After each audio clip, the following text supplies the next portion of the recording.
The rain drummed against the kitchen windows of the Henderson apartment, each droplet racing down the glass in rivulets that blurred the lights of Manhattan beyond. Margaret Ann Henderson moved through her evening routine with the practiced grace of someone who had performed these same motions for decades. The copper kettle whistled on the stove, and she poured the steaming water over chamomile tea leaves, watching them unfurl in the delicate porcelain cup that had been her mother's. At 62, Margaret carried herself with quiet dignity. Her silver-streaked auburn hair pulled back in a simple twist that revealed the sharp angles of her face, and those green eyes that Thomas had once called mesmerizing. Now, 37 years into their marriage, she wondered if he even noticed them anymore. She touched the gold locket at her throat, a nervous habit she'd developed over the years, feeling the weight of Daniel's childhood photo inside. The apartment on West 88th Street had been their home for 25 years, its pre-war charm never failing to comfort her. High ceilings stretched above, crown molding traced elegant patterns along the walls, and the hardwood floors creaked in all the familiar places. She knew every sound this place made: the radiator's winter cough, the neighbor's footsteps overhead, the way the front door stuck just slightly in humid weather. Thomas was working late again. Columbia's law school demanded much of its professors, or so he claimed. Margaret had stopped questioning these late nights years ago, accepting them as part of the rhythm of their life together. She carried her tea to the living room, settling into her favorite armchair with the novel she'd been reading, but the words swam before her eyes. Something felt different tonight, though she couldn't name what. Perhaps it was the way Thomas had kissed her goodbye that morning. Perfunctory, distracted, his mind already elsewhere before his lips had even left her cheek. Or maybe it was the new cologne she'd noticed, something younger and more aggressive than his usual understated scent. These small changes had been accumulating like dust in corners, barely visible until you looked directly at them. She set down her book and wandered through the apartment, straightening cushions that didn't need straightening, adjusting picture frames that were already perfectly aligned. In the hallway, she paused before a photograph from Daniel's wedding 3 years ago. Her son looked so handsome in his dark suit, his thin-framed glasses catching the light, that slight favor to his left leg from his old injury barely noticeable. And Claire, beautiful blonde Claire with her infectious laugh and easy charm. They had seemed so happy. Margaret moved on to Thomas's study, intending only to collect any cups or dishes he might have left behind. The room smelled of leather and old books, pipe tobacco lingering despite his promise to quit. His fountain pen lay uncapped on the desk, and she carefully replaced the cap, knowing how particular he was about it drying out. That's when she noticed his laptop, still open, the screen dark but not shut down. She reached to close it, then hesitated. A notification bubble appeared in the corner of the screen, and her hand froze. The sender's name was Claire Henderson, her daughter-in-law. Margaret's heart began to beat faster, though she couldn't say why. Claire and Thomas had always gotten along well, perhaps too well, a voice whispered in her mind, though she immediately pushed the thought away as ridiculous. She shouldn't look. It was probably about Daniel's birthday next month, or plans for Thanksgiving. But her finger moved to the trackpad anyway, and the screen brightened. The message preview showed only the beginning. Last night was incredible. I can't stop thinking about. The words hung in the air like an accusation. Margaret's hand trembled as she clicked on the message, opening the full conversation thread. What she read there dismantled her world sentence by sentence, betrayal by betrayal. Last night was incredible. I can't stop thinking about the way you touched me. Daniel suspects nothing. He thinks I'm at my sister's when I'm with you. Thomas's response below it. You drive me wild, Claire. 40 years younger, and you make me feel alive again.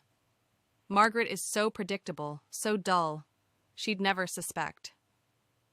Margaret sank into Thomas's leather chair, her legs suddenly unable to support her. The messages scrolled back weeks, months. Hotel reservations at the Carlyle, explicit descriptions that made her stomach turn, plans for future meetings, and throughout it all, casual cruelty about her, jokes about her reading habits, her careful routines, her very existence reduced to an inconvenience. "Delete these messages," Thomas had written just yesterday. "Better safe than sorry." But he hadn't deleted them yet, careless in his confidence, or perhaps he simply didn't care anymore. Margaret sat in that chair for an eternity that lasted perhaps 10 minutes, her tea growing cold in the living room, rain still pattering against the windows. When she finally moved, it was with sudden clarity. She pulled out her phone and photographed every message, every email, every damning word. Her hands were steady now, her mind sharp as winter air. She heard Thomas's key in the lock and calmly closed the laptop, leaving it exactly as she'd found it. By the time he entered the study, she was standing by the bookshelf, running her finger along the spines as if selecting something to read. "You're home," she said, her voice perfectly modulated, warm but not overly so. "Long day," Thomas replied, loosening his tie.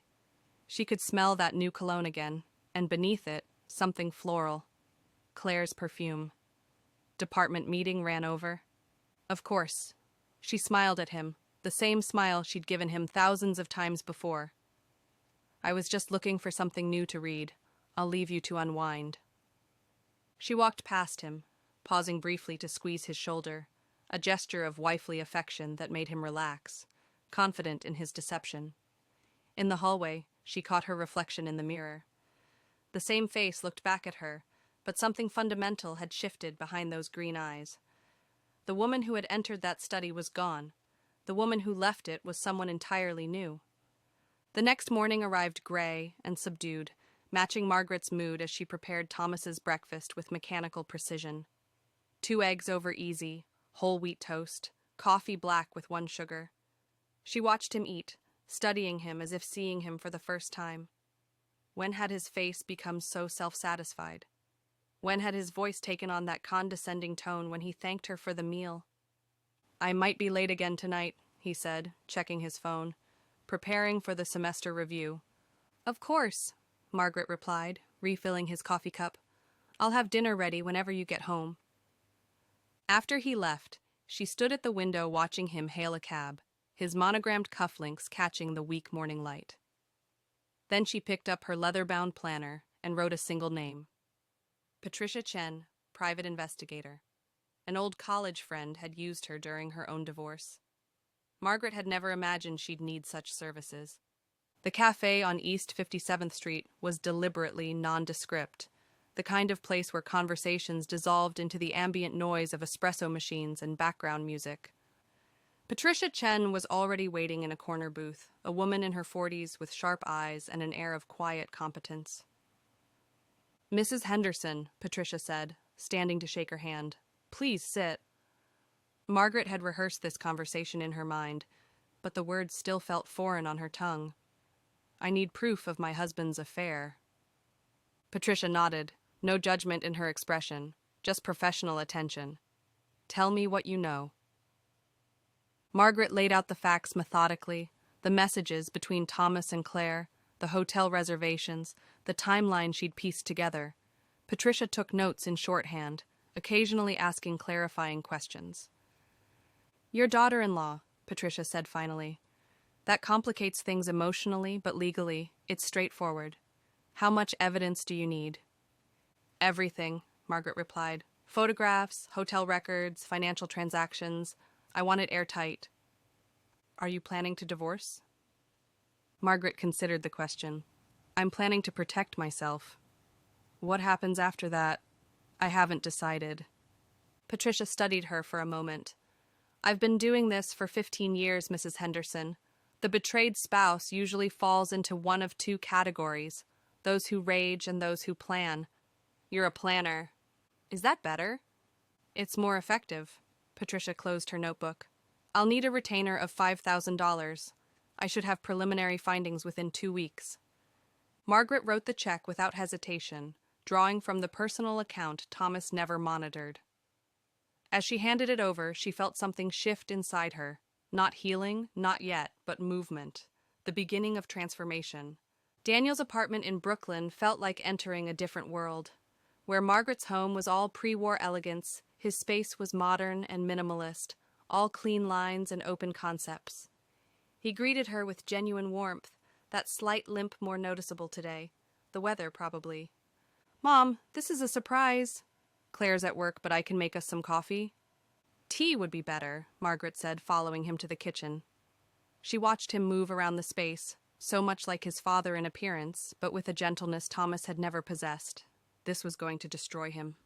"Daniel," she began when they were seated on his sofa, "I need to tell you something difficult." His face immediately creased with concern. "Are you sick? Is Dad—" "No, nothing like that." She took a breath, her hand finding her locket. "Your father is having an affair." The words hung between them. Daniel's coffee mug stopped halfway to his lips. "What? That's... Mom, are you sure?" "With Claire." The mug slipped from his hands, coffee spreading across the glass coffee table. Neither of them moved to clean it. Daniel's face cycled through emotions: disbelief, confusion, and then something else. Understanding. "You knew," Margaret said softly. "No, I suspected something. Little things. The way she'd mentioned Dad, her schedule not matching up. But I thought I was being paranoid." His hands were shaking now. "How long?" "At least 6 months. Possibly longer." Daniel stood abruptly, pacing to the window. "I'm going to kill him." "You're going to do nothing," Margaret said firmly. "Not yet." He turned to her, and she saw the boy he'd been, confused and hurt. "How are you so calm?" "Because rage won't help us. But planning will." She rose and went to him, taking his hands. "I've hired an investigator. I'm seeing a lawyer tomorrow. I need you to pretend you know nothing while we gather what we need." "Mom, I can't look at her and—" "You can, and you will. For both our sakes." She squeezed his hands.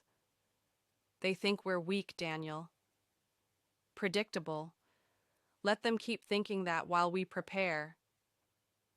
He pulled her into a hug, and she felt him trembling. "I'm sorry, Mom. God, I'm so sorry." "This isn't your fault," she whispered. "None of this is your fault." They stood there, as the coffee seeped into the pale wood floor, neither caring about the stain it would leave. The law office of Stern and Associates occupied 2 floors of a Madison Avenue high-rise. Margaret had chosen them carefully, a firm with no connections to Columbia, no chance of word getting back to Thomas. Robert Stern himself handled her consultation, a man in his 60s with silver hair and kind eyes that had seen too many marriages dissolve. "Mrs. Henderson, I've reviewed the preliminary information you sent. New York is an equitable distribution state which works in your favor given the length of your marriage." Margaret sat straight in her chair, her planner open before her. "I want to know about protecting assets before filing." "Smart. We can help you establish individual accounts, document all marital assets, secure important documents. Has your husband noticed anything unusual?" "He's too busy with his affair to notice much of anything." Stern's mouth quirked slightly. "That often works to our advantage. I recommend opening a separate bank account immediately, starting to redirect any personal income or gifts there. Document everything you can about household expenses, his spending patterns, especially anything related to the affair. The investigator is handling that." "Good." Financial infidelity often accompanies the physical kind. Hotel bills, gifts, dinners, it adds up, and judges don't look kindly on marital assets being spent on affairs. Margaret made notes in her careful script. "What about the apartment?" "Purchased during the marriage?" "Yes, though the down payment came from his family." "That could complicate things, but with a 37-year marriage, you have strong claims. You've been a homemaker?" "Yes, I gave up my career when Daniel was born." "That strengthens your position for alimony. His professor's pension, retirement accounts, everything accumulated during the marriage is subject to division." They discussed numbers, strategies, timelines. Margaret absorbed it all, asking precise questions, thinking 3 steps ahead. When the meeting concluded, Stern stood to shake her hand. "Mrs. Henderson, I'm sorry you're going through this, but I want you to know, you're handling this remarkably well." I don't have the luxury of falling apart, Mr. Stern. No, he agreed, but many do anyway. We'll be ready whenever you decide to proceed. Walking back through the city, Margaret felt the October wind cut through her coat. The streets were full of people living their ordinary lives, unaware that hers had fundamentally changed. She stopped at a small bookshop on 3rd Avenue, drawn by the warm light spilling from its windows. Inside, she breathed in the scent of paper and binding glue, immediately calming. The elderly proprietor nodded to her from behind the register, returning to his newspaper. She wandered the narrow aisles, fingers trailing along spines, until she reached the business section. Books on starting over, entrepreneurship, new beginnings. She pulled one down. Reinvention After 60. The woman on the cover looked confident, vibrant. Nothing like how Margaret felt, but perhaps like who she could become. She added it to a growing stack. Books on finance, on business management, on subjects Margaret Henderson, the housewife, had never needed to know, but Margaret Henderson, the survivor, would master. At the register, the proprietor smiled at her selections. Starting something new? You could say that. Never too late, he said, handing her the bag. I opened this place after retiring from banking.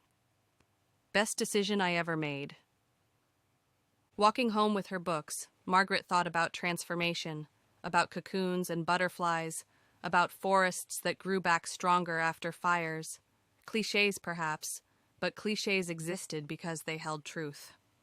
That evening, she prepared dinner as she always did, set the table as she always had.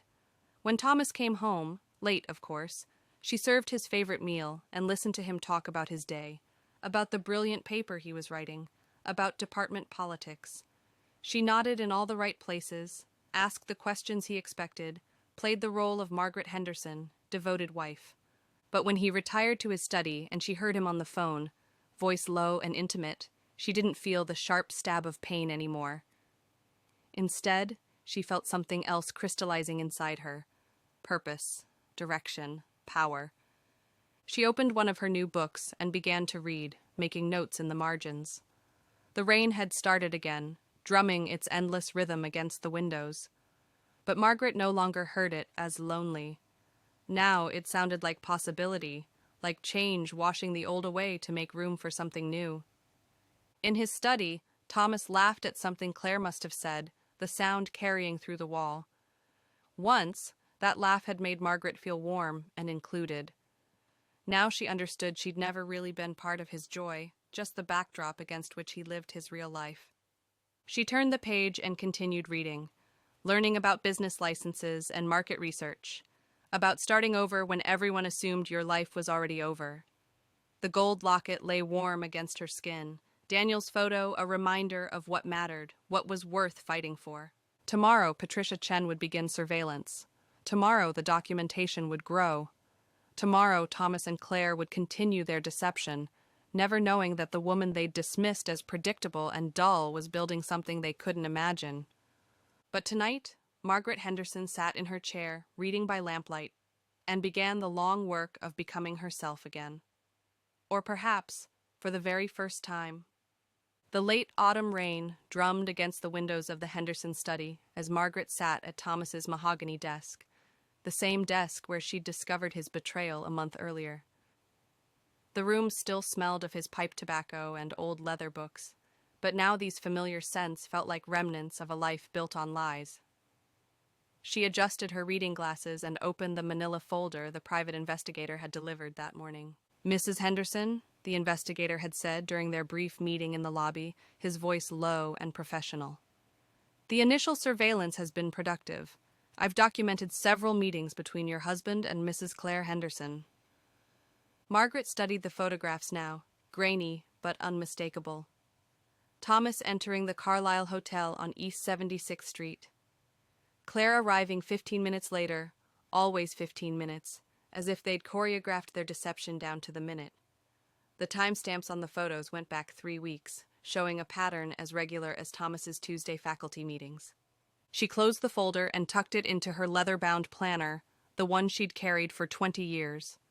Her gold locket caught the lamplight as she moved, Daniel's childhood photo hidden inside, a reminder of what truly mattered in this unraveling life. The apartment felt too quiet without Thomas's presence, though he'd barely been home lately. Late faculty meetings, he'd claim, not even bothering to make his lies convincing anymore. Margaret poured herself a cup of chamomile tea from the porcelain set they'd received as a wedding gift 37 years ago, and wondered when exactly he'd stopped seeing her as someone worth a believable excuse. 2 days later, on a gray Wednesday afternoon, Margaret took the subway to Daniel's apartment in Brooklyn. The November chill had settled into the city's bones, and she pulled her cashmere coat tighter as she emerged from the station. Daniel's neighborhood was undergoing the familiar New York transformation, old brownstones sandwiched between gleaming new constructions, artisanal coffee shops replacing corner bodegas. Daniel answered the door wearing one of his characteristic dark sweaters, his thin-framed glasses slightly askew. The slight limp from his old college rugby injury was more pronounced today. It always got worse when he was stressed. "Mom," he said, embracing her, "come in. I've made coffee." "Tea for me, dear." "You know I can't handle coffee anymore." His apartment was modest but warm, filled with law books and framed photographs from happier times. Margaret noticed he'd removed all photos of Claire from the living room. Only their wedding portrait remained, face down on a bookshelf.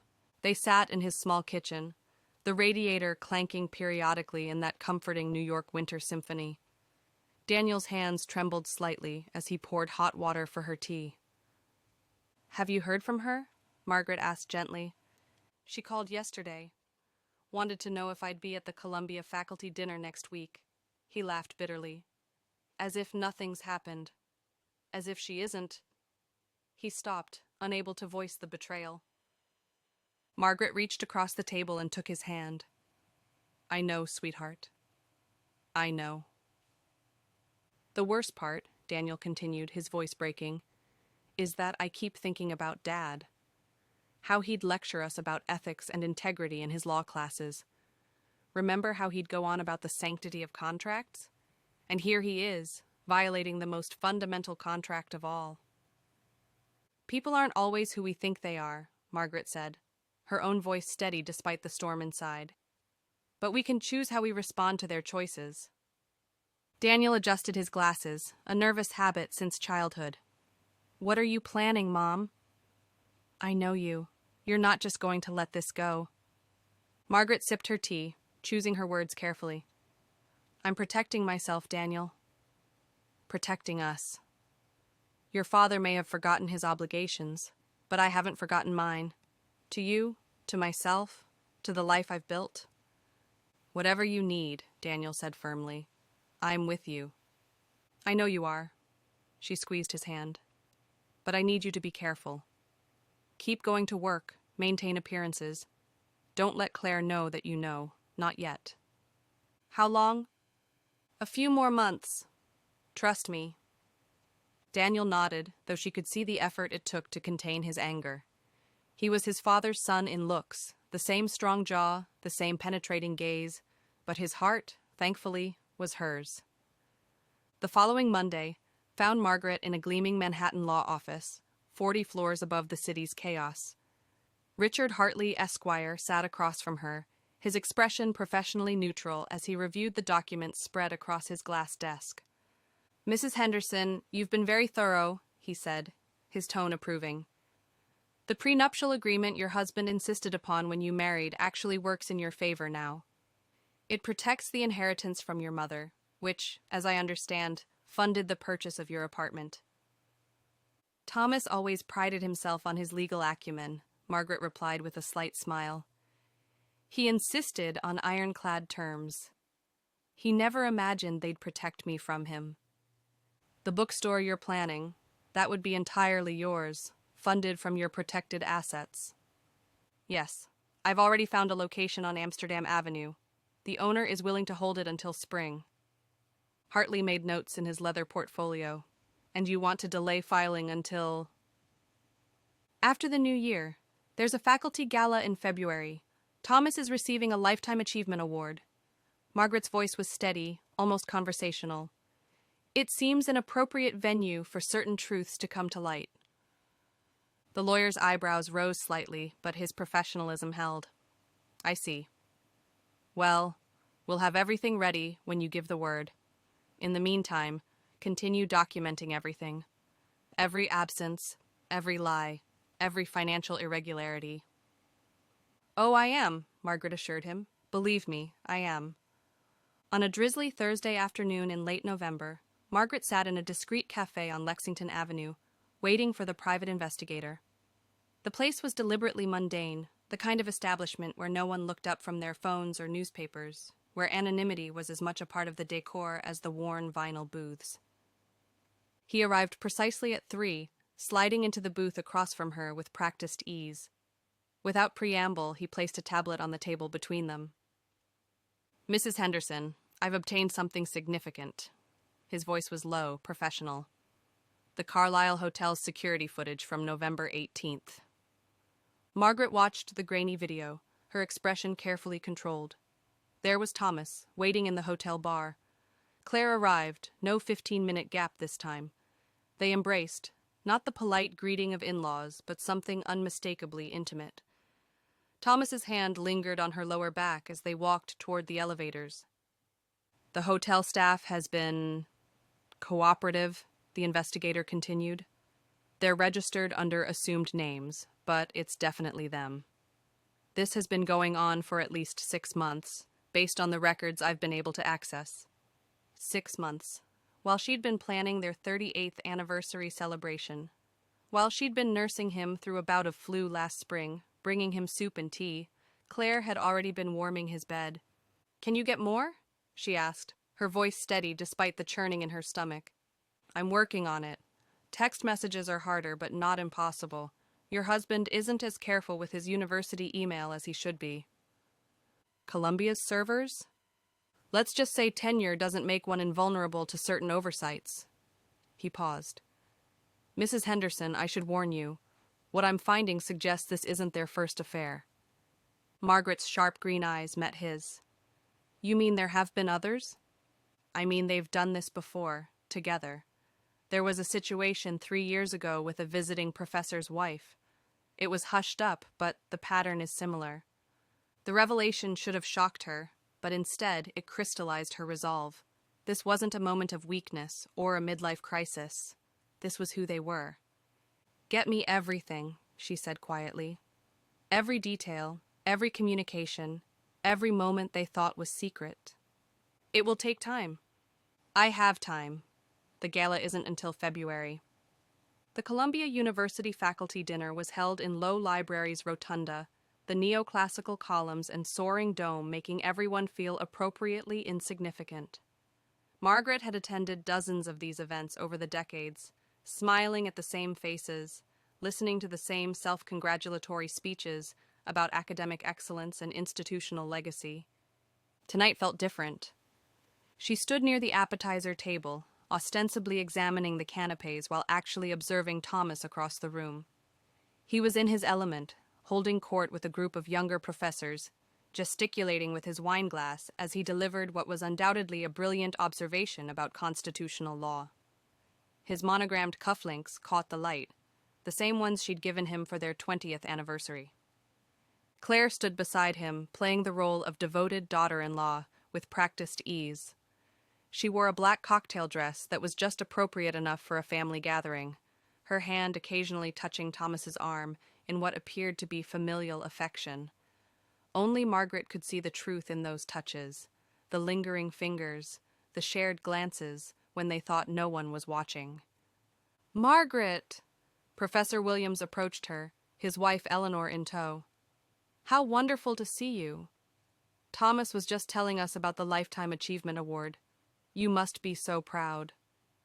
Immensely, Margaret replied, her smile warm and genuine. 30 years at Columbia is quite an accomplishment. And Claire was saying she's organizing a surprise element for the gala, Eleanor added. How wonderful to have such a devoted daughter-in-law. Yes, Margaret agreed, sipping her white wine. Claire is full of surprises. She watched as Thomas and Claire moved through the room, careful to maintain appropriate distance, never standing too close for too long. But Margaret could see what others missed. The way Thomas's eyes followed Claire when she walked away, the way Claire's laugh became brighter when Thomas was near, the way they positioned themselves in the room like binary stars, always aware of each other's orbit. Daniel arrived late, looking haggard despite his pressed suit. He found Margaret immediately, kissing her cheek. "Sorry I'm late. Deposition ran over." "You didn't miss anything important," she assured him. "Just the usual academic preening." She watched as Daniel's eyes found Claire across the room. His jaw tightened, but he maintained his composure. Her brave boy, carrying this burden with such grace. "Daniel!" Thomas's voice boomed across the room. "There's my son!" "Come here. I want you to meet the new Dean of Student Affairs." Margaret watched Daniel cross the room, shake his father's hand, exchange pleasantries with the dean. Claire approached, reaching up to kiss Daniel's cheek in greeting.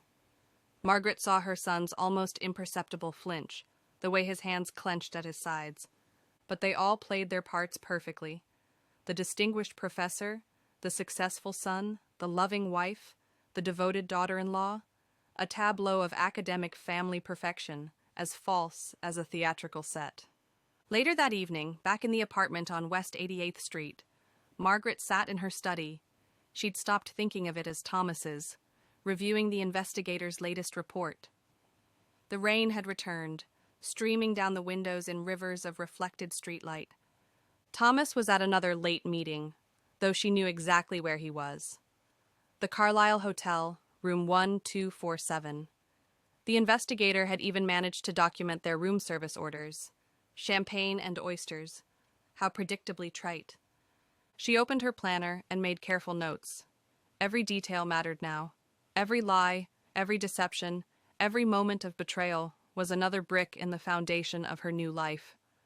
The bookstore lease was nearly finalized. Her lawyer had drawn up the separation papers. The investigator had compiled enough evidence to destroy Thomas's reputation several times over. But Margaret wasn't interested in simple destruction. That would be too easy, too merciful. No, she wanted something more elegant, more fitting. She wanted Thomas and Claire to experience the same slow realization she'd felt, that the life you thought was solid was actually built on sand, that the person you trusted most had been false all along.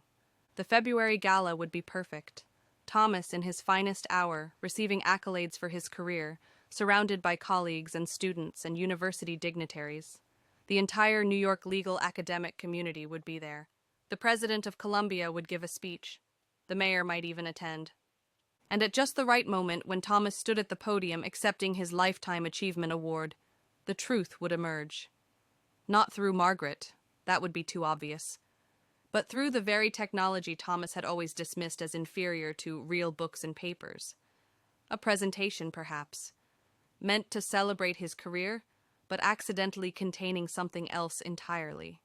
Those hotel photographs, the emails, the evidence of a distinguished professor's profound ethical failures. She smiled, closing the folder. Outside, New York continued its relentless existence. Sirens, car horns, the distant rumble of the subway.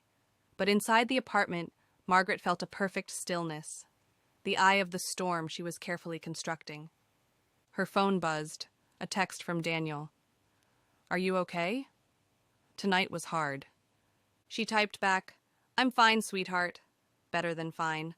February will be here soon. She could almost feel his relief through the phone. Her ally, her son, the one good thing to come from this marriage.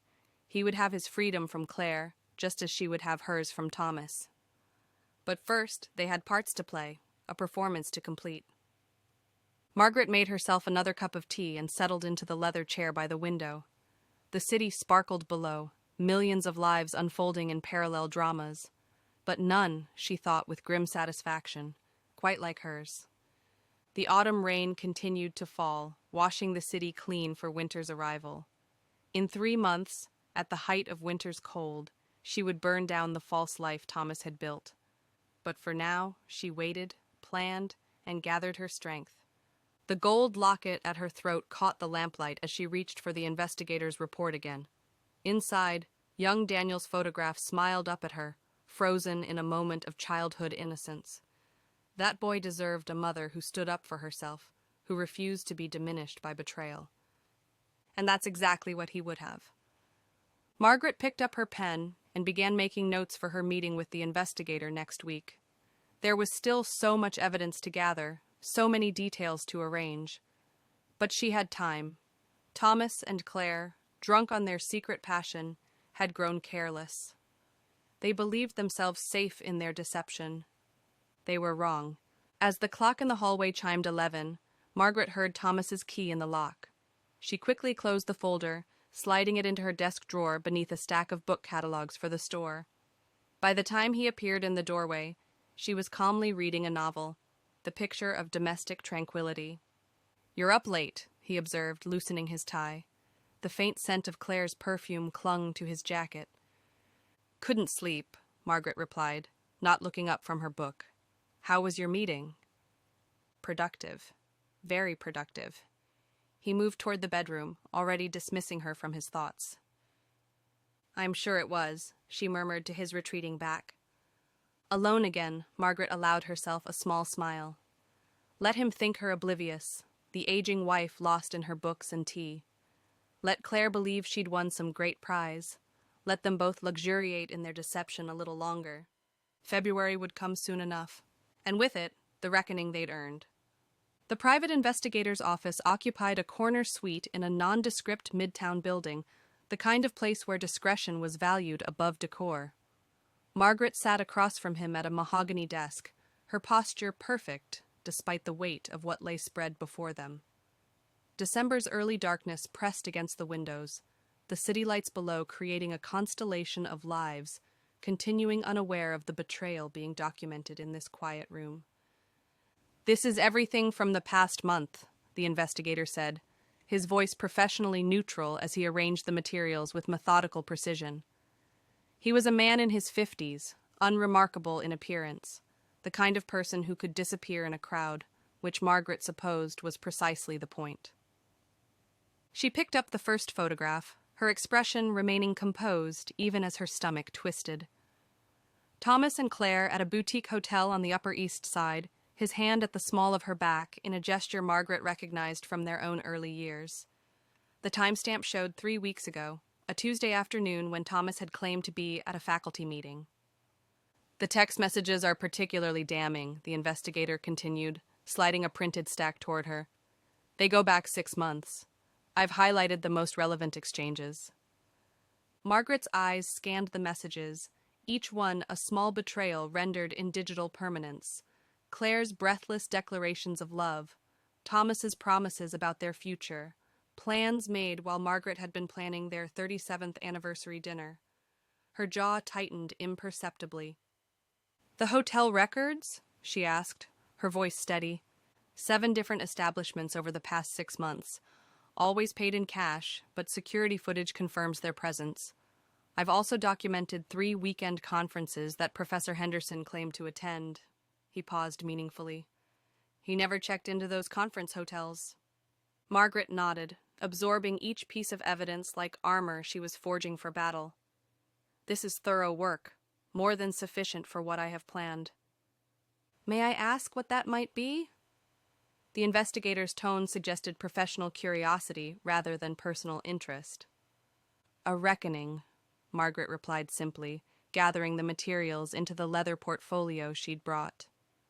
"At the Columbia Law School's academic gala in February. His colleagues, his students, the dean, they'll all receive copies of this evidence simultaneously." The investigator's eyebrows rose slightly. "That's comprehensive." "My husband values his reputation above all else," Margaret said, standing with fluid grace. "It seems only fitting that his downfall should be equally public." She left the office with the portfolio clutched against her chest, the weight of evidence both terrible and liberating. The winter wind bit at her face as she emerged onto the street, but she welcomed its sharpness. It matched the clarity of her purpose. Daniel was waiting when she arrived home, sitting in the kitchen of her apartment with 2 cups of tea steaming on the table.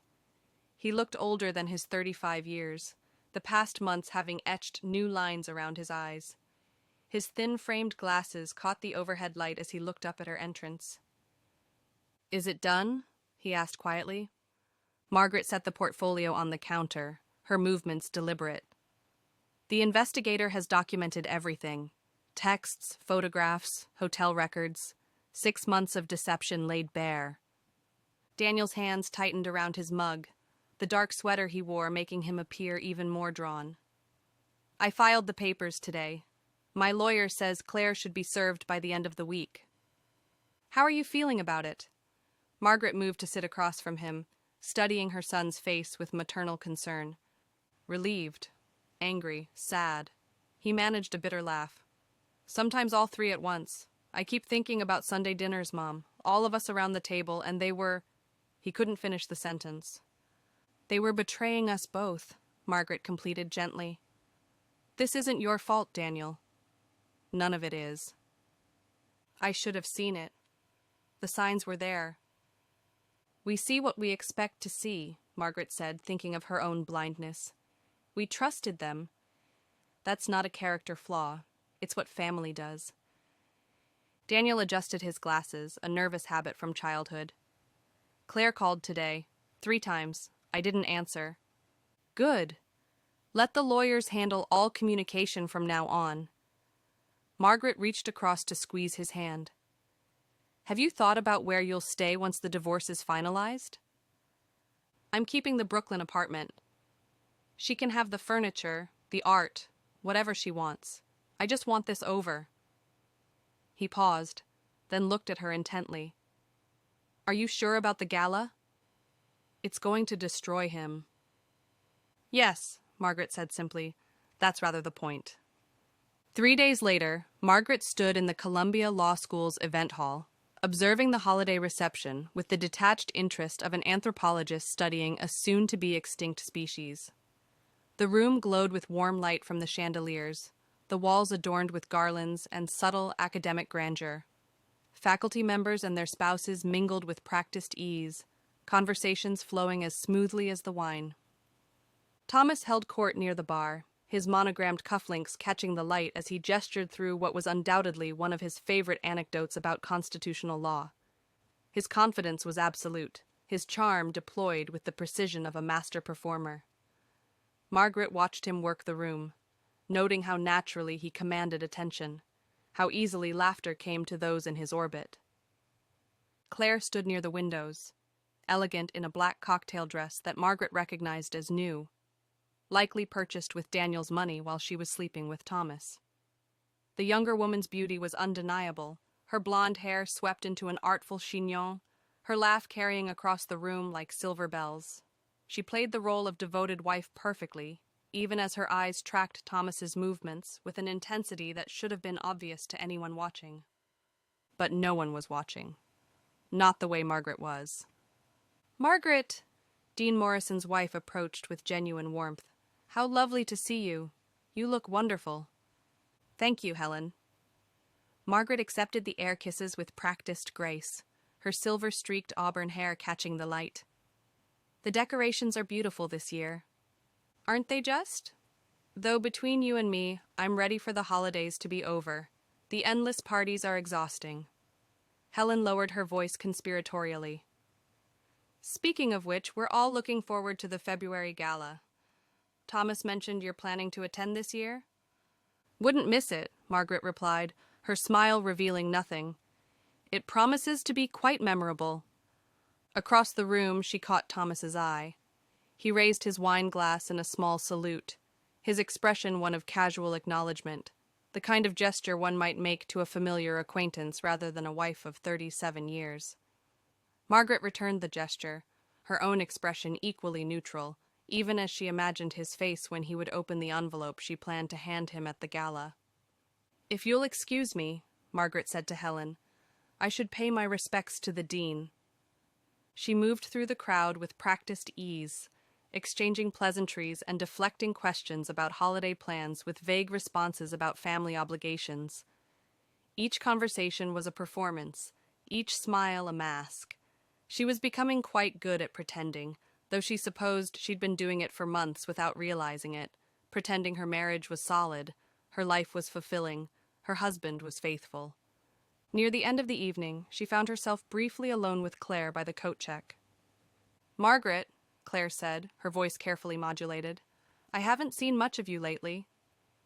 "I've been busy," Margaret replied evenly, noting the slight tension in Claire's shoulders, the way her fingers twisted her wedding ring, a ring Daniel had chosen with such care.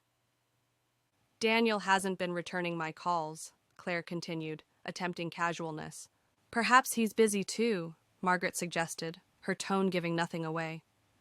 "The holidays are such a hectic time." Claire's eyes searched her face, looking for something: suspicion, knowledge, anger. Margaret offered only pleasant neutrality. Let her wonder, let her worry. The reckoning would come soon enough. The next morning found Margaret in her lawyer's office, a sleek space overlooking Central Park, where winter had stripped the trees to their essential architecture. Mr. Blackwood, a man who had handled her family's affairs for 2 decades, reviewed the papers before him with meticulous attention. "The asset protection is complete," he confirmed. "Your inheritance from your mother, the investment accounts in your name, all secured. Professor Henderson has no claim to any of it." "And if I wanted to purchase commercial property?" Margaret asked, her fingers tracing the edge of her leather planner. "The funds are entirely at your disposal. Did you have something specific in mind?" "A bookstore," she said, surprising herself with the certainty in her voice. "There's a property in the village I've been considering. 3 stories, good bones, needs renovation, but has tremendous potential." Mr. Blackwood's expression showed mild surprise. "That's quite an undertaking." "I need something that's mine," Margaret explained. "Something built from my choices, my vision. Not a life constructed around someone else's career and needs." "I understand completely." He made several notes. "I'll have my commercial real estate colleague reach out. When were you thinking of moving forward?" "Late spring," Margaret replied, "after certain matters are resolved." He didn't ask what matters. Good lawyers, Margaret had learned, knew when not to probe. That evening, in the study of the home she'd shared with Thomas for so many years, Margaret worked with methodical precision. The desk lamp cast a pool of light over her workspace as she prepared the USB drives, 10 identical ones, each containing the complete portfolio of evidence. Each would be placed in an envelope bearing a recipient's name: the dean, the department chair, Thomas's 3 closest colleagues, 2 members of the board, the student newspaper editor, and 1 for Thomas himself. She labeled each envelope in her precise handwriting, the same script that had written thousands of notes over the years: grocery lists, birthday cards, love letters in the early days when Thomas had still noticed such gestures. Now that same hand was writing the final chapter of their marriage. The evidence was damning in its thoroughness. Text messages with timestamps, photographs that left no room for innocent interpretation, hotel records showing a pattern of deception, credit card statements for gifts Margaret had never received. The investigator had even recovered deleted emails, passionate exchanges that read like a mockery of everything Margaret had believed her marriage to be. She sealed each envelope with old-fashioned wax, using the Henderson family seal Thomas had given her as a wedding gift. The irony wasn't lost on her. The symbol of their union would now mark its destruction. A soft snow had begun falling outside, visible through the study window. Margaret paused in her work to watch it, remembering another snowy evening years ago when Daniel was young, and they'd built a snowman in Central Park. Thomas had lifted Daniel onto his shoulders so he could place the carrot nose. They'd been happy then, or perhaps she'd simply been better at not seeing what she didn't want to see. The gold locket around her neck caught the light as she moved, the childhood photo of Daniel inside a reminder of what truly mattered. She had protected him as much as she could from the fallout of his father's choices. Now it was time to protect herself. Her phone buzzed with a text from Daniel. Divorce papers served today. She called crying. Didn't answer. Margaret typed back, "Stay strong. This too shall pass." Another message appeared. "Love you, Mom." "Love you too," she replied, then returned to her task. By the time she finished, it was nearly midnight. 10 sealed envelopes sat in a neat row, each one a small bomb waiting to detonate. She locked them in the safe. Thomas didn't know she'd had installed in the back of her closet, behind a row of winter coats he'd never noticed had been moved. February felt both too far away and approaching too quickly. But Margaret had learned patience in her 62 years. She could wait a little longer for justice. Standing in the study doorway, she looked back at the room where so much of their life had been planned and lived. Thomas's law books lined the shelves, their spines like soldiers at attention. His awards and degrees decorated the walls. His fountain pen lay on the desk where he'd left it that morning, casual in its placement, as if he had every right to continue using this space, this life, this marriage he'd so thoroughly betrayed. Margaret turned off the light and closed the door with quiet finality. In the darkness of the hallway, she felt something shift inside her. Not breaking, but transforming. The woman who had discovered her husband's affair 3 months ago would have wept at the cruelty of it all. The woman she was becoming understood that tears were a luxury she could no longer afford. The city continued its restless existence beyond the windows, indifferent to personal tragedies and small victories alike. Margaret made her way to the guest room she'd claimed as her own, her steps silent on the hardwood floors. Behind her, the study remained dark, holding its secrets for just a little longer. In her room, she opened her planner and made a single note for February's gala. Bring everything. The snow continued to fall over Manhattan, covering the city in temporary innocence. But Margaret knew that snow, like secrets, never lasted. Eventually, everything hidden came to light. She thought of Thomas at the holiday reception, his supreme confidence as he'd held court, never suspecting that his carefully constructed world was already crumbling. She thought of Claire, twisting her wedding ring, perhaps sensing the net closing but not understanding its scope. She thought of Daniel, alone in his Brooklyn apartment, beginning the painful process of rebuilding his life. And she thought of herself, not as the betrayed wife or the woman scorned, but as someone about to reclaim her own narrative. The bookstore in the village would be just the beginning. There would be a life after this, built on her own terms, with her own choices. Margaret closed her planner and turned off the bedside lamp. In the darkness, she could hear Thomas moving about in the master bedroom down the hall, probably reviewing case files or perhaps texting Claire. It didn't matter anymore. His actions had ceased to be her concern the moment she'd discovered his betrayal. February would come soon enough. And with it, a reckoning that would echo through the hallowed halls of Columbia Law School for years to come. Thomas had taught her, inadvertently, that reputation was currency in his world. How fitting that she would spend his so completely, leaving him bankrupt in the only way that truly mattered to him. The winter wind rattled the windows, but Margaret felt warm beneath her covers.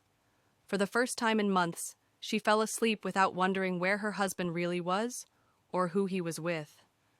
She knew exactly where he was, walking blindly toward his own destruction, one confident step at a time. The evidence was prepared, the plan was set. All that remained was the execution, and Margaret Henderson had become very good at execution. The USB drives lay before Margaret like bullets in a chamber, each one containing enough explosive truth to demolish the carefully constructed facade of Thomas Edward Henderson's distinguished career. She sat in the study of their West 88th Street apartment on this February evening, the winter chill pressing against the windows as she methodically checked each device one final time. The private investigator had outdone himself. CCTV footage, time-stamped photographs, hotel records, text messages. Every betrayal documented, every lie cataloged. Margaret's fingers, steady despite the magnitude of what she was about to do, wrapped each USB drive in tissue paper before sliding them into small velvet pouches she'd purchased from a jewelry supplier. They needed to look like party favors, innocuous gifts that wouldn't raise suspicion when she distributed them at tomorrow night's gala. The Columbia University School of Law's annual Excellence in Legal Education ceremony, where Thomas would receive his Lifetime Achievement Award, The irony wasn't lost on her. She opened her leather-bound planner, reviewing the guest list she'd memorized weeks ago. The dean would get one, of course. The president of the university. The head of the ethics committee. That particular delivery would give her the most satisfaction. 3 prominent legal journalists who never missed these events. The editor of the Law Review. Each person carefully selected for their influence and their integrity, people who wouldn't simply sweep this under the academic rug. The gold locket around her neck caught the lamplight as she leaned forward, Daniel's childhood photograph inside a reminder of why she'd stayed in this marriage for so long. But Daniel was a grown man now, strong enough to weather this storm. They'd built their alliance carefully over the past months, and tomorrow night, while she executed the plan at the gala, he would be filing the final paperwork for his divorce from Claire. A soft knock interrupted her preparations. She quickly gathered the USB drives into her desk drawer, though she knew Thomas wouldn't be home for hours. He'd been spending more time at the office lately, or so he claimed. Margaret knew better. The private investigator's most recent report had placed him at the Four Seasons just yesterday afternoon. "Just organizing some things," she called out, recognizing the building superintendent's voice. "Thank you, Mr. Martinez." When his footsteps faded, she returned to her work. Each USB drive went into a small gift bag with a note card that simply read, "The truth about Professor Thomas E. Henderson. Please watch before the award ceremony concludes. No signature needed. The evidence would speak for itself." The next morning brought crystalline winter sunshine that seemed to mock the darkness of Margaret's intentions. She took the subway to Brooklyn, needing to see Daniel one more time before the evening's events. His apartment in Park Slope reflected his architectural sensibilities. Clean lines, honest materials, nothing hidden or false. Such a contrast to the home she'd shared with Thomas for 37 years. Daniel answered the door in jeans and a dark sweater, his thin-framed glasses slightly askew. The slight limp from his college injury was more pronounced today. Stress always made it worse. "Mom." He pulled her into an embrace that smelled of coffee and drafting pencils. "Today's the day." They sat in his kitchen, winter light streaming through the large windows. Margaret noticed the boxes stacked in the corner, each one labeled in Claire's handwriting. The divorce was nearly final, the settlement negotiations complete. Claire would get a generous payout. Daniel had insisted on being more than fair, but she would get nothing else. No claim on his future, no part in the life he would rebuild. "The lawyer called this morning," Daniel said, pouring her herbal tea in a handmade ceramic mug. "Claire signed everything. She's leaving for California next week." "Running away," Margaret observed, her voice neutral. "Maybe. Or maybe just starting over. Like we are." He studied his mother's face. "Are you sure about tonight? Once this happens, there's no going back." Margaret's sharp green eyes met his, so similar in their determination. "I've been sure since the moment I saw her name in his calendar. Since I realized how many faculty dinners, how many late nights, how many conferences were lies. Your father chose this path, Daniel. I'm simply illuminating it for everyone to see." "The bookstore papers are ready," he said, changing the subject to lighter territory. "Your lawyer sent them to my office. Morning Pages. I still love that name." "Every ending needs a new beginning," Margaret said, allowing herself a small smile. "And I've always wanted to be surrounded by books that tell the truth." They spent the afternoon going over the practical details. Daniel would attend the gala. He'd received his own invitation weeks ago as the son of the honored professor. He would stay near the exits, ready to escort his mother out when the chaos erupted. His presence would also serve another purpose, a visual reminder that Thomas's betrayal extended beyond just his marriage. "I've arranged for a car," Daniel said, as Margaret prepared to leave. "It'll be waiting on 116th Street, engine running, just in case." Margaret touched his cheek gently. "You're a good son. This isn't your burden to carry."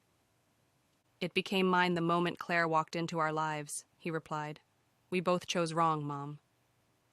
At least we're choosing right now." The Columbia University Faculty Club glowed with warm light as Margaret entered that evening, her silver-streaked auburn hair swept into an elegant chignon. She'd chosen her outfit carefully, a navy dress that was formal enough for the occasion, but understated enough to let her move through the crowd without drawing attention. The gift bags with the USB drives were tucked into a larger tote, disguised among legitimate university promotional materials she'd collected from the registration table. Thomas stood near the podium, resplendent in his best suit, the monogrammed cufflinks catching the light as he gestured during conversation. Claire stood beside him in a red dress that Margaret recognized. She'd helped Claire choose it last Christmas, back when she'd still believed in the fiction of family. The sight of them together, so comfortable in their deception, steeled Margaret's resolve. She moved through the crowd with practiced grace, decades of faculty events having taught her how to navigate these waters. A brief conversation with the dean's wife, compliments on her pearl necklace, then smoothly placing a gift bag on their reserved table. A pleasant exchange with the university president about the unseasonably clear weather, another gift bag discreetly left on his chair. The head of the ethics committee was deep in discussion about legal precedents. Margaret simply walked by and dropped the bag into the larger tote he'd left by his seat. The journalists were easier. They were used to receiving materials at these events. Margaret simply handed them the bags directly with a mysterious smile and a whispered, "You'll want to look at this before the ceremony ends. Trust me." By the time the call for dinner came, she'd distributed all 12 USB drives. She took her assigned seat at the head table, Thomas on one side, the dean on the other. Claire sat across from them, her laugh too bright, her gestures too animated. The wine flowed, the courses came and went, and Margaret played her part perfectly, the supportive wife, proud of her husband's accomplishments. The dean rose for the introduction, his voice carrying across the hushed room. "Tonight, we honor a man who has dedicated 40 years to the study and teaching of law, whose contributions to legal ethics have shaped a generation of attorneys." Margaret saw the first person check their gift bag, the law review editor, curious by nature. She watched his face change as he inserted the USB into his laptop, saw his eyes widen as the first video file played. He immediately turned to his colleague, pointing at the screen. "Professor Thomas Henderson exemplifies the highest standards of our profession." More laptops appeared. The journalists were comparing files, their professional instincts overriding social protocol. The head of the ethics committee had gone pale, his hand covering his mouth as he watched what was undoubtedly the hotel surveillance footage. Thomas remained oblivious, basking in the applause as he rose to accept his award. The crystal trophy caught the light as he held it aloft, his voice confident as he began his acceptance speech. "Thank you, Dean Morrison, for this incredible honor. When I began my career in legal education, I never imagined—" A phone rang, then another. Whispers rippled through the crowd like wind through wheat. The university president was standing, his face grave as he looked at his laptop screen. The dean turned, confused by the growing disturbance. Margaret felt Daniel's presence behind her chair. He'd moved into position, ready for what came next. "The pursuit of truth and ethical standards has always been my guiding principle." The irony of Thomas's words seemed to break the spell. The law review editor stood abruptly, his laptop held high. "Professor Henderson," his voice cut through the room like a blade, "would you care to explain this?" He turned the screen toward the podium. Even from her distance, Margaret could see the image clearly. Thomas and Claire entering a hotel room, the timestamp showing a date when Thomas had supposedly been at a conference in Boston. The room erupted. Voices raised in shock, chairs scraped back, phones appeared as people began recording. Thomas stood frozen, the award still clutched in his hands, his face draining of color as he recognized the image. This is a violation of privacy. He stammered, but more screens were turning toward him now. The CCTV footage from the law library, the credit card records, the text messages appearing on the journalists' phones as they opened file after file. Claire had gone white as paper, her red dress now seeming like a target as every eye in the room found her. She stood, unsteady, looking toward the exit, but finding her path blocked by the crowd pressing in to see the screens. Thomas Edward Henderson, the head of the Ethics Committee's voice boomed across the chaos.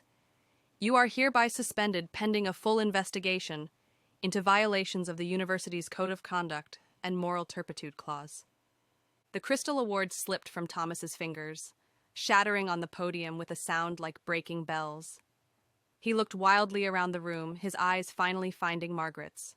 She met his gaze steadily, allowing him to see the truth in her face. That she had orchestrated this moment, that his carefully constructed world was crumbling by her design. Margaret, he breathed into the microphone, the single word carrying across the stunned room. She stood slowly, with dignity intact, despite the pain of 37 years dissolving in public view. Daniel's hand found her elbow, steady and sure. Goodbye, Thomas, she said, her voice carrying despite speaking at normal volume. The room had gone quiet enough to hear a pen drop. The truth always finds its way to light. She walked toward the exit, Daniel beside her, their footsteps echoing in the silence. Behind them, the chaos resumed, shouting voices, Claire's hysterical denials, Thomas's desperate attempts to explain. But Margaret didn't look back. She'd had months to mourn her marriage. Tonight was not about grief, but about justice, served cold and precise as winter itself. The car was waiting exactly where Daniel had promised, engine running, warm air flowing from the vents. They drove in silence for several blocks before Daniel spoke. How do you feel? Margaret considered the question as Manhattan scrolled past the windows, the city lights blurring like watercolors in the frosty air. Like I've been holding my breath for months and can finally exhale. They went back to the West 88th Street apartment, though Margaret knew it wouldn't be home much longer. The divorce papers were already filed, the asset division pre-negotiated by her lawyer. She would keep the apartment initially, but planned to sell it once the bookstore was established. Too many ghosts in these rooms, too many evenings pretending not to notice lipstick shades that weren't hers, cologne scents that belonged on someone else's husband. Daniel made tea while Margaret sat in the living room, the space feeling larger somehow, as if Thomas's lies had been taking up physical room. Her phone buzzed constantly, messages from friends who'd heard the news, reporters wanting statements, but she ignored them all. Tomorrow would be soon enough for the aftermath. Claire texted me, Daniel said, returning with 2 steaming mugs. She's at her sister's. Says she's leaving for Los Angeles tomorrow morning. Running, Margaret said again, taking the tea gratefully. She said something else. Daniel sat beside her, his expression complex. She said she's sorry, that she never meant for it to go so far, that she thought they were in love. Margaret sipped her tea, considering this. Perhaps she did love him. Perhaps he loved her, but love without honor is just another form of selfishness. They sat together as the night deepened, the winter cold pressing against the windows, but unable to penetrate the warmth between mother and son. Margaret's phone lit up with a news alert. Columbia Law Professor suspended after Scandal Rocks Gala. She turned it face down without reading the article. The bookstore, Daniel said eventually. Have you thought about the opening day? Margaret smiled, the first genuine smile she'd felt in months. June 15th, a Friday. Fresh starts deserve summer sunshine. That's Mom and Dad's anniversary. Was, Margaret corrected gently. Now it will be the anniversary of something else. Something I built with truth instead of lies. Daniel squeezed her hand. Morning pages, where every story begins with honesty. Outside, New York continued its relentless rhythm, indifferent to the small dramas playing out in its countless windows. But inside the apartment on West 88th Street, Margaret Ann Henderson sat with her son and felt the first stirrings of something she hadn't experienced in years. Freedom. The kind that comes not from revenge, but from finally setting down a burden she should never have had to carry. The evidence had been distributed, the truth had been revealed. Thomas's reputation lay in ruins, and Claire had fled into the night. But Margaret remained, solid and steady as she'd always been, ready to write the next chapter of her story with her own hand, in her own words, surrounded by books that would never lie to her. Tomorrow, the lawyers would call, the press would gather, the inevitable machinery of scandal and divorce would grind into motion. But tonight, she sat with her son in the apartment that would soon no longer be hers, and felt the satisfying weight of justice served. The USB drives had done their work. The truth, as she'd told Thomas, had found its way to light. And Margaret Ann Henderson was finally free to step into that light herself, leaving the shadows of betrayal behind. The brass bell above the door chimed softly as Margaret Ann Henderson turned the key in the lock of Morning Pages for the first time as its owner. The early spring morning carried the scent of rain-washed pavement and cherry blossoms from Cobble Hill Park. She stood for a moment on the threshold, her hand resting on the worn wooden frame, letting the magnitude of this moment settle into her bones. 2 months had passed since that February evening at the Carlisle when everything had unraveled so spectacularly. 2 months since she'd watched Thomas's carefully constructed world collapse in front of New York's legal elite. Now, as April sunshine filtered through the storefront windows, illuminating dust motes that danced like tiny celebrations, Margaret felt something she hadn't experienced in years, the quiet thrill of a life entirely her own. The bookstore stretched before her, intimate and inviting. She'd spent weeks transforming the former vintage clothing boutique into this haven. Floor-to-ceiling shelves lined 3 walls, their dark wood gleaming with fresh polish. A reading nook occupied the back corner, furnished with 2 worn leather armchairs she'd found at an estate sale in Park Slope. The checkout counter, salvaged from a closing pharmacy in Bay Ridge, bore the patina of decades of transactions. Margaret moved through the space with deliberate slowness, her fingers trailing along the empty shelves that would soon hold carefully curated volumes. She'd already begun ordering inventory, first editions for collectors, contemporary fiction for book clubs, children's picture books for the young families flooding into Brooklyn. But most importantly, she'd ordered journals, dozens of them, leather-bound and spiral, lined and unlined. They would occupy a special display near the register, an invitation to Morning Pages, to the daily practice that had saved her sanity during the darkest months of her marriage. "Mom?" Daniel's voice came from the doorway. Her son stood silhouetted against the morning light, holding 2 cups from the coffee shop across the street. He'd lost weight since the divorce proceedings began, but his eyes had regained a clarity she hadn't seen since before his wedding to Claire. "Herbal tea, as always," he said, handing her the cup, "though I still think you should celebrate with something stronger." Margaret accepted the tea gratefully. "It's barely past dawn, Daniel." "Since when has that stopped New Yorkers?" He surveyed the empty store with an approving nod. "The shelves look perfect." "When does the inventory arrive?" "Tomorrow. The van's scheduled for early afternoon."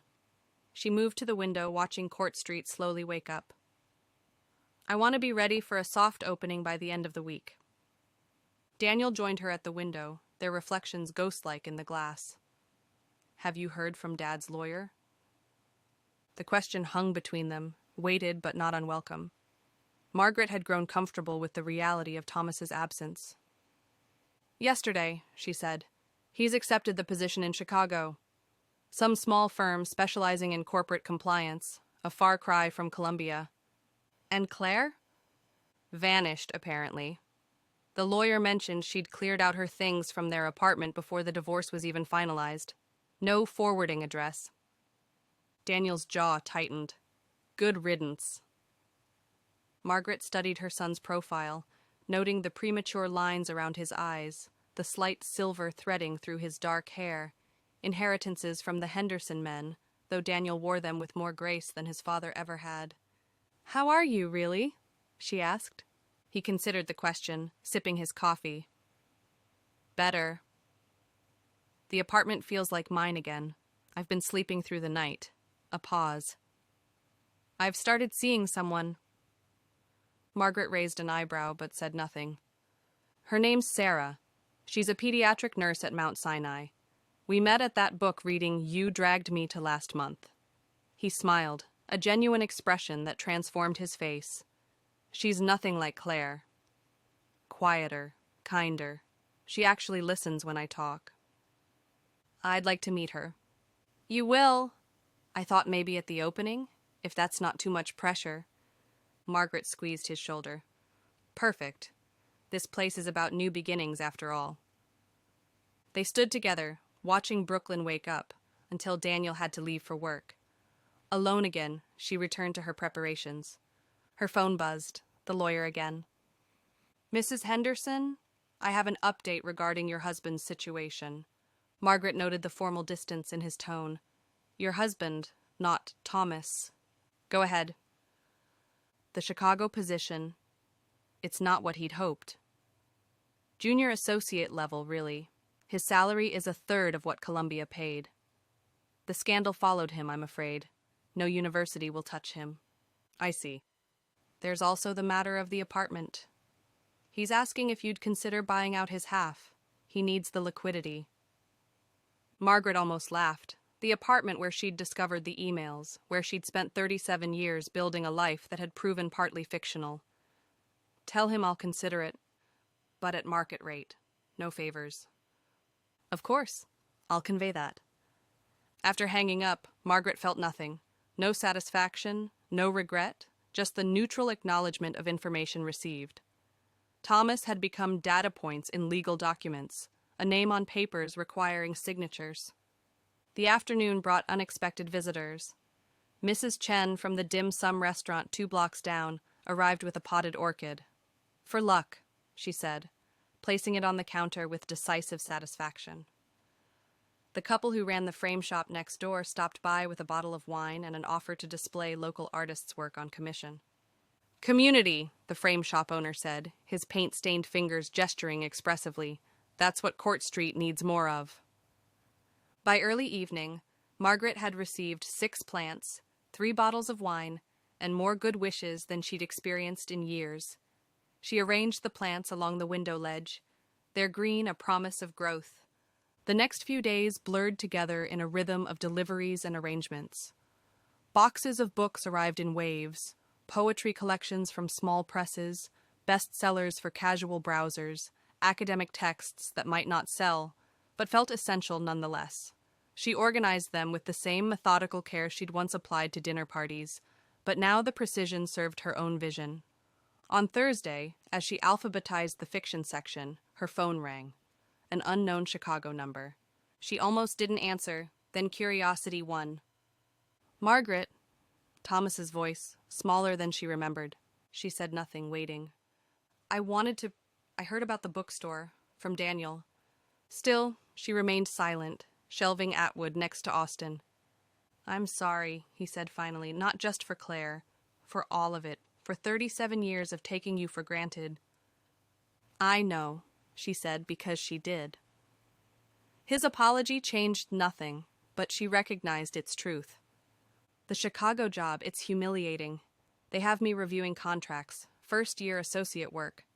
Margaret could have offered comfort, could have minimized his suffering the way she'd once smoothed over every rough edge. Instead, she said, You'll survive. Do I?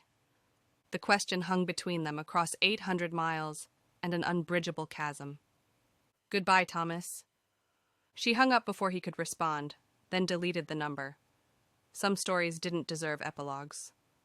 Friday morning arrived gray and drizzling, but Margaret opened the store anyway. She'd sent quiet invitations to a select few. Daniel, some neighbors, the book club she'd joined in January. No fanfare, no grand opening banner, just an unlocking of doors. Daniel arrived first with Sarah, a petite woman with laugh lines and gentle hands who immediately began admiring the journal display. They looked natural together, comfortable in their silences. Margaret served tea from the electric kettle she'd set up behind the counter and watched her son smile without shadows in his eyes. The neighbors trickled in throughout the morning. Mrs. Chen bought 3 cookbooks and a journal. The frame shop couple selected art books. The literature student she'd hired showed up eager to help, her enthusiasm infectious. By noon, Margaret had sold 23 books and 5 journals. Modest numbers, but each transaction felt like a small victory, a connection made. Late in the afternoon, when the rain had stopped and weak sunshine painted gold stripes across the floor, a woman entered alone. She looked to be in her 50s, well-dressed but tired, carrying herself with the particular caution of someone navigating a fresh wound. She wandered the shelves slowly, finally stopping at the journal display. "Do you recommend any particular one?" she asked Margaret. "What's it for?" The woman's smile was rueful. "Starting over. My husband left me for his personal trainer." Margaret came around the counter, selected a leather-bound journal with cream pages. "This one. The paper holds ink well, won't bleed through even if you press hard." The woman laughed, sharp and surprised. "Yes, sometimes you need to press hard." As Margaret rang up the purchase, the woman noticed the small framed photo on the counter. Margaret and Daniel at Christmas, just the two of them, laughing over burnt cookies. "Your family?" "Yes, my son." "Just the two of you?" "Just us," Margaret confirmed and realized she meant it. They were complete. Saturday arrived brilliant and clear, one of those perfect spring mornings that made Brooklyn feel like the center of the universe. Margaret opened early, unlocking the door just as the first joggers appeared on Court Street. She was arranging a display of poetry collections when Daniel arrived with coffee and croissants. "Thought you might forget to eat," he said, setting the bag on the counter. "I'm not hungry." "Eat anyway." He broke a croissant in half, handed her the larger piece. "Sarah wanted to come, but she's working a shift." She really liked the store. I liked her. Margaret meant it. Sarah had spent 10 minutes discussing her favorite novels with genuine passion, had helped an elderly customer without being asked. "I think I might marry her," Daniel said suddenly. "Not now." "But someday." Margaret studied her son's face. "You're not afraid?" "After Claire?" "Terrified." He smiled. "But Sarah knows about the terror. We talk about it." They ate in companionable silence, watching Court Street come alive. "I need to tell you something," Daniel said eventually. "I heard from Claire's mother." Margaret's hand stilled on her coffee cup. "Claire's in Los Angeles, trying to become an actress, apparently, living with some producer." He shook his head. "Her mother wanted me to know I'd dodged a bullet." "How do you feel about it?" "Relieved. Sad for her, maybe. She's going to spend her whole life running, never satisfied." He paused. "Like Dad." Margaret had been thinking the same thing. Thomas and Claire, despite the generation between them, were cut from the same restless cloth, always convinced happiness lived somewhere else. After Daniel left, the store filled with the Saturday crowd, young parents, older residents who remembered when Court Street was Italian bakeries, hipsters hunting for Instagram-worthy finds. Margaret moved among them, making recommendations, feeling useful in a way that had nothing to do with being useful to someone else. Around 2 o'clock, during a lull, she noticed a man standing outside, perhaps 70, wearing a beautiful wool coat despite the warm weather. Something about his posture made her go to the door. "Are you open?" he asked. "Of course. Please, come in." He moved slowly, taking in the store with appreciation. "Reminds me of a shop I knew in the village years ago." "Can I help you find something?" "Possibly. Do you have books on forgiveness?" The question caught her off guard. "Fiction or nonfiction?" "Either." "Both." He smiled sadly. "I'm trying to forgive someone who doesn't deserve it. Myself, primarily." Margaret led him to the philosophy section, pulled out several volumes. "My wife died last year," he said, running his fingers along the spines. 52 years married. I wasn't always kind. She knew, but she stayed. Now I can't forgive myself." Margaret thought of Thomas in Chicago. Forgiveness isn't about deserving. It's about deciding to stop carrying the weight. "Is it that simple?" "No," she admitted, "but it's that necessary." He bought 3 books and a journal. As she rang him up, he said, "You've done something wonderful here." Sunday came soft and quiet, with morning rain that made Brooklyn feel like a village.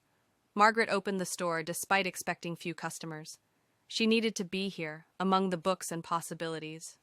Around 11, Mrs. Chen appeared with dim sum and an order for 3 books on Chinese history. you're open on Sunday? She asked, approving. Good. The neighborhood needs life on Sundays. They ate together at the counter, Mrs. Chen sharing gossip about the street. But you'll stay, Mrs. Chen said, not a question. This store has staying power. After she left, Margaret was shelving a new shipment when someone cleared their throat behind her. A young woman stood there, maybe 25, holding a worn paperback. Excuse me, are you Margaret Henderson? Margaret tensed. Yes. I'm Amy Chen. I was Thomas Henderson's teaching assistant. Margaret set down the books, giving the girl her full attention. I wanted to thank you, Amy continued. What you did at the gala, it saved me. He'd been inappropriate. After everything came out, they finally listened. 5 other women came forward. Margaret felt something shift in her chest. I didn't know. He was careful. Only chose vulnerable women. But after you exposed him, we felt brave enough to speak up. What happened to the others? The university settled. We all got to finish our degrees without financial burden. She paused. I hope that doesn't upset you. No, Margaret said firmly. It doesn't upset me at all. Amy bought her paperback and left with a lighter step. Margaret watched her go, feeling a strange sense of completion. The exposure hadn't just been about her own revenge. Monday dawned bright and busy. Margaret's first official week began with a line at the door. Word had spread about the careful curation, the owner who knew exactly which book you needed. By noon, she'd sold more books than in the previous 3 days combined. The store hummed with life. Her phone rang, the lawyer again.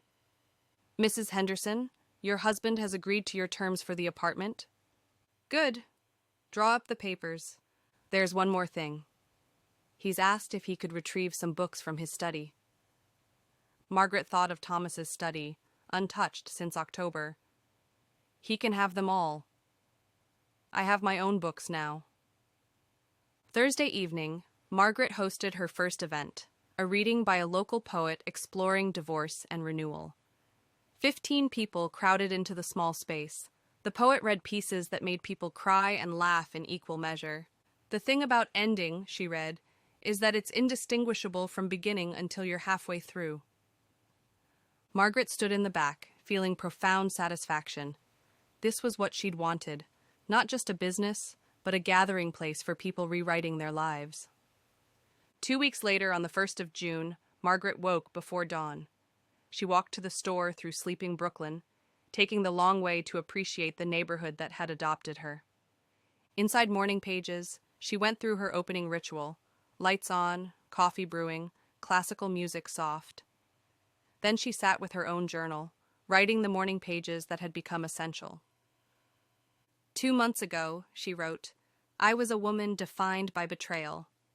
That woman still exists, but she's no longer the whole story. I am 62 years old, and I am just beginning.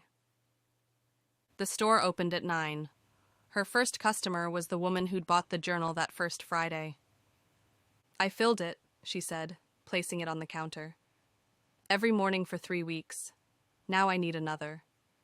Margaret selected a new journal with a soft green cover. The second one is easier. Yes, the woman smiled. I'm leaving him the house, buying a cottage in Shelter Island, starting a pottery studio. That's brave. That's necessary. More customers arrived. Margaret moved among them, no longer invisible but a visible presence, noted and appreciated. Her phone buzzed. Sarah had sent a photo from the farmer's market, Daniel laughing, relaxed in a way she'd never seen him with Claire. Thank you, the text read, for raising him to be capable of starting over. Margaret smiled, saved the photo. Yes, she'd taught Daniel about starting over by doing it herself. That evening, she stood in Thomas's former study, now her office. The heavy law books were gone, shipped to Chicago. In their place stood her own collection, literature and poetry, journals filled with morning pages. On the desk sat a leather journal. She opened it to a fresh page, wrote the date, June 15th, 2026, and began. Today, a customer told me I'd saved her life. I wanted to say she'd saved herself. I'd just provided the space, but I understood. Sometimes we need a physical place to mark our transformations. She wrote about the store's rhythms, Daniel's happiness, the strange peace of knowing Thomas and Claire were living with consequences far from her orbit. I am not the woman who discovered the affair last October. That woman was necessary. Her pain fueled the journey here. But I am someone new now. Margaret Henderson, proprietor of Morning Pages, creator of spaces where people remember who they are. The next morning, she woke without an alarm, walked to the store without the weight she'd carried for so long. Inside, she made coffee, selected a book, and settled into one of the leather chairs. The morning sun slanted through windows, illuminating dust motes and possibilities equally. Soon, customers would arrive. Someone would find exactly the book they needed. But for now, in the quiet of her bookstore, Margaret sat reading, complete in her aloneness, rich in her independence, finally and fully herself. The brass bell waited silent, ready to announce the next chapter of her carefully authored life. She'd built more than a bookstore. She'd built a testament to the truth that endings could become beginnings, that women in their 60s could reinvent themselves entirely. That revenge served cold was satisfying, but a life served whole was sustaining. The bell chimed. Her first customer entered, the elderly man who'd bought the forgiveness books. "I did it," he said simply. "I forgave myself." Margaret stood, smiled, understood. "Good. Now, what would you like to read next?" "Something about beginnings?" She led him to the appropriate section, knowing exactly which story he needed. This was her gift now, helping people find the stories that would unlock their own.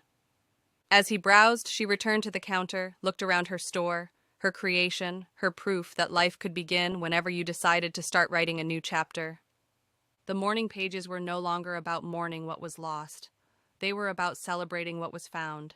And Margaret Henderson, at 62, had found herself at last,